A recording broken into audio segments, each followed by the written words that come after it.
Hi guys, welcome to another session with me on teaching English as a foreign language or as a second language. It could apply to both situations. Today I'm going to be talking about how to storytelling. I love using stories in the classroom. It's a great way to connect with students. It's a great way to, teach new vocabulary, new concepts. So let's get into how you actually do that. Very similar to how you would teach a song. You're going to start off by building context. So I call this pre-story. And here you're engaging with the learners, you're building context. Now, one thing to remember is the way your students will learn the story is very different. The story in English will be very different to how they learn it or how they listen to it in their mother tongue. In their mother tongue, they can just sit and use their imagination. And as you read the story, it takes them away and they build up the pictures in their minds. But when they're learning or when they're listening to an English story as second language learners, we need to do a lot more work to get them to that same place. So pre-story activities are going to be really important. And then during the story, you also want to make sure that you are prepared to interact with your students, to animate, your voice, your body, whatever you have, and then also have questions. Get them engaged even when you're telling the story. And then you always want to do some post-story activities. So here you're going to do personalized, meaningful activities. That would really help the students to store the story in their minds for a longer time. So remember, we're doing pre-story, we're doing during story, and then we're doing post-story. In this video, I'm going to focus on pre-story activities. So let's get into it. Pre-story. So this, if you follow my hook, book, look, took method, we are in the hook part of the class, so the beginning part. We're building context. And I have some ideas that you can use. I have 5 ideas. Number 1, you can make a movie trailer or a poster. So anything that gives us a hint as to what the story is about. And you can make this really easily. I used to use iMovie and then I switched over to CapCut. Very good, free tool, very easy. You can either just take some pictures of the book or film yourself or take some random videos, AI generated, put them together and you have a trailer that will show the student what the book is about, or a poster. I think here's a little poster idea that I have. We've got missing, we've got reward, we've got please call. So I can show this image to my students and be like, what do you think the story is about? And then it kind of gets them engaged, it gets them thinking. And hopefully they'll say things like bunny or doll. Maybe they might not know the word missing, but they might say bunny. If they are familiar with this type of poster, they might be like, oh, problem, trouble, something like that. You can use real world objects. So realia, real items. So again, whatever your story is about, you can bring in some real item that represent that story. Get the students to touch them, get the students to look at them, inspect them, feel them, all of that good stuff. Again, it helps the students to start thinking about what is the story about. Picture summaries, illustrations. I'll show you some examples of that in a minute. Interactive games, got different websites that you can go on. Scavenger hunt, gallery wall. So let's get into it. Here, when it comes to games, some of my favorites are here. Bamboozle. I use this place all the time. Now, if you have a big class and you want to make more than, I think the basic level was probably like 4 teams. If you want to make more than 4 teams, you do have to pay. But in my humble opinion, I think it's well worth paying for Bamboozle if you're going to use it every week. I use it almost every week, every time. It's great. And if you pay for it, you actually get more game choices. Although I've noticed that I only use a few of them. But it's great. It's really, really fun and easy. And it's super, super simple to use. So you go in, you choose, yes, finally, bowling is now winter version. This is great. My students have been waiting for the winter version of bowling, so they'll be really happy to know that winter has come. So you make your teams, whatever. You can name your teams, you can do whatever you want really. You throw the ball. What is this place? And then students give you the answer, a park. And then you choose where you want to bowl, or you can choose a power-up, which is a different, it kind of gives you, it could be a good thing, it could be a bad thing. So let's take a look. It's an extra shot. Oh, so it means I have 2 choices. That was good. Got an 8. Come on, 2. Good. I got it. Right. So nice and easy. Bamboozle. You can search up for games, or you can create your own ones. If it's a popular book, there'll probably be a game. I'm looking at the book Knuffle Bunny 2. It's a whole series by a wonderful author called Mo Willems. If you don't know, you better get to know because it's great. So you can do that. Word wall is another one. I didn't know about word wall, but it was some students that hooked me up with word wall. Oh no, I'm offline, so I've got to go back online. Again, staying on the theme of Knuffle Bunny. Once this starts to work, you're going to see it. What I like about word wall is that you can switch. You can use the same words, and then you can just switch games. Actually, most of these things, it works the same. We're going to come back to word wall because it's kind of taking a little bit of time. Quizzes. You make questions about the book, and then students can play with using an interactive quiz-like game. Kahoot. Again, fan favorite. Loads of students really like Kahoot. It's really easy to use. If your students can use their phones, you get them to basically play the game. They choose the answer. What's really fun about Kahoot and what really gets the adrenaline going is you got to be the fast one. You've got to be the fastest one to figure out the correct answer. Interactive learning. I highly recommend interactive learning because, again, a lot of these games, for example, Kahoot, quizzes is not bad. I don't think quizzes charges you yet, but with Kahoot, the bigger the number, it's going to want you to buy or pay for a fee, even Bamboozle, whereas interactive learning does this for free. You can play tons of games right here, all for free, and you can add in your own list. So you can build your own list nice and easily. So I really like it. Some of my students' favorite is obviously matching game. You do 2. Oh, did I get it? Oh, yes. You match 2 cards together. So nice and easy. Nope. This is another game based on a different book. Oh, the excitement.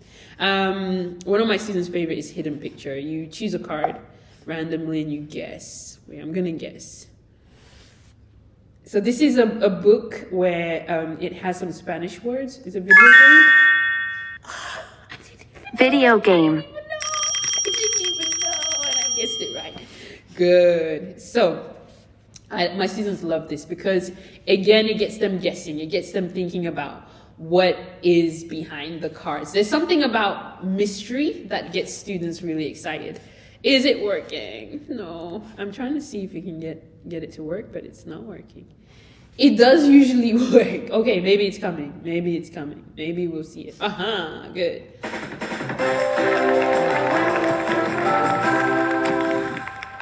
I like that. Question 1. Okay. Who is the main character of the story?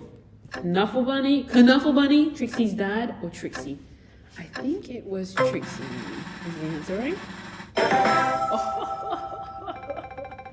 Cool. Anyways, you can carry on. You get it. And then you can switch it, which is what I really love about this, is that you can switch to different styles of games. So your students can never get bored. And what I do love is that, sometimes we feel like we have to make lots of new materials all the time. But if you supplement, sometimes you add in some technology, you can get your students to work over vocabulary or work over comprehension questions, but just by switching out the game. So it's the same information, but you're just switching out the game, which can be a time saver. I love these websites for those times when you have a quick 5 minutes, you don't know what to do, you've kind of run out of activities, students are kind of getting bored.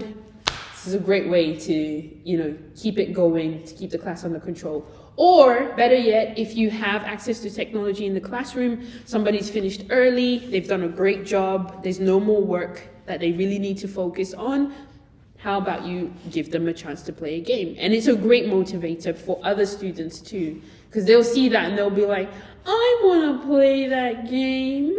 ISL Collective, it's better for worksheets and PowerPoint and then also online work. But you can see a lot of materials on there. And then Tay's Teaching Toolkit, made by a fellow English teacher, great website with tons of free games that cover all sorts of skills. I cannot recommend it highly enough. You just basically download the PPT and then you amend it. How brilliant is that? And then please make sure you say thank you, because it's quality PowerPoint. So there you go. This is how you can use games to introduce your book. Choose any one of these websites and then go for it. Have fun with it. You can, again, build up the context by showing the book cover. So just showing the front cover of the book. So this is the first version. This is the second version. You can also just focus on the title. Get the students to just think about, what does the Knuffle Bunny mean? And, elicit, what do they know? What words do they know? What do they think these words are about? Next up, you can just show your students the illustration of the book. Again, you're just trying to draw out, what do the students know? What do they think the book is about? Here's one of my favorite activities, picture summary. Here, you basically take pictures of different parts of the story. So here we have these different parts of the story. And then you give your students some time to think about what is the order of the story, or what is the story about based on the pictures that you've given to them. Depending on your students' levels, you can either put the pictures in order of how it happens, or you can jumble it up. It's up to you. In this version, you've got how the story actually happens. So they've numbered it, the pictures are in the correct sequence, and the students can take a look at it and figure out what the story is about. They can also follow along with the pictures as the teacher is reading the story. This is another way that you can use picture summaries as well. The students went around the classroom and they looked at the different pictures, just analyzing the pictures that were from the book. And then they sat down in teams, in pairs, and then they tried to figure out the sequence, the correct sequence of the story. And as you can see here, they had stuck it down, but then they kind of looked at it and they were like, something is kind of wrong. Maybe this isn't maybe this isn't the full version. And so that was really good as well. Another thing that you can do, scavenger hunt. So this is going to be really cool. This is really great if you have an active class, you've got kids that have lots of energy, and just sitting down all the time is a bit boring. Hide different clues around the classroom and get your students to either follow a map or follow a list of clues to find those items. And once they find those items, they can try and put the clues together to figure out what is the story about.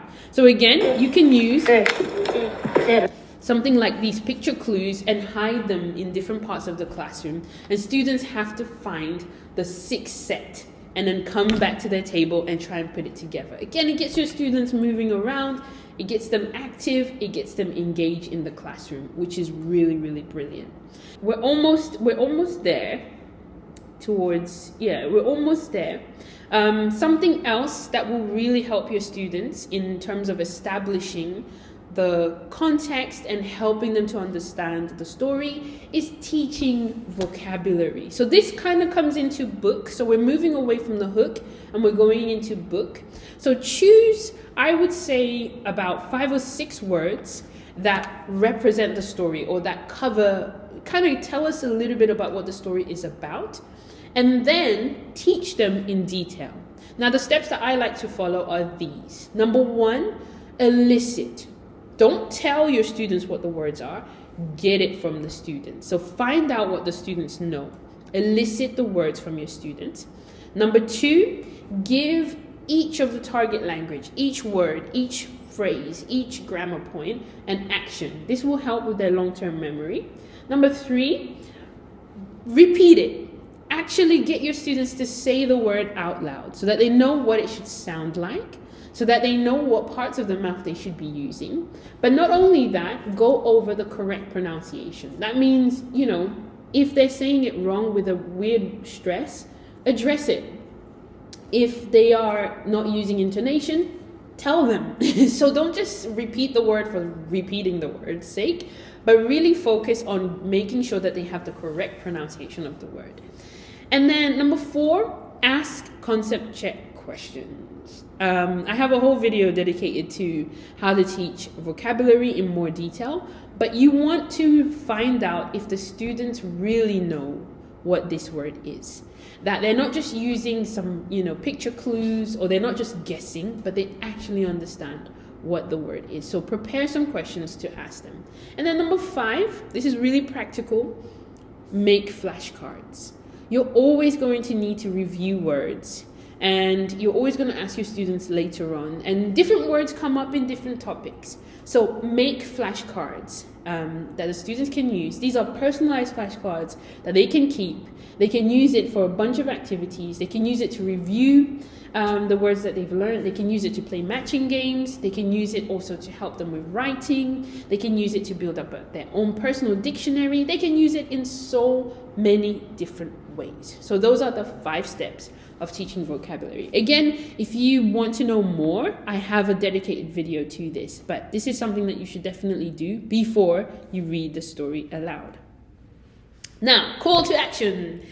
Don't just watch this video, but please apply the strategies that you've learned today. So I want you to apply these strategies to your next storytelling session. Choose at least one pre-story activity to implement and share your experience with your peers. So if you're not currently teaching anyone, try and maybe prepare a lesson and see, or go on one of these websites that I've suggested, or try the next time you're teaching vocabulary, try and follow the 5 steps that I've given to you. And then tell your friend, or better yet, tell my community, how did it go for you? What worked? What didn't work? Which website did you like? How did it go? Eliciting and not just telling your students the vocabulary. So please comment down below what your thoughts were. And that's it.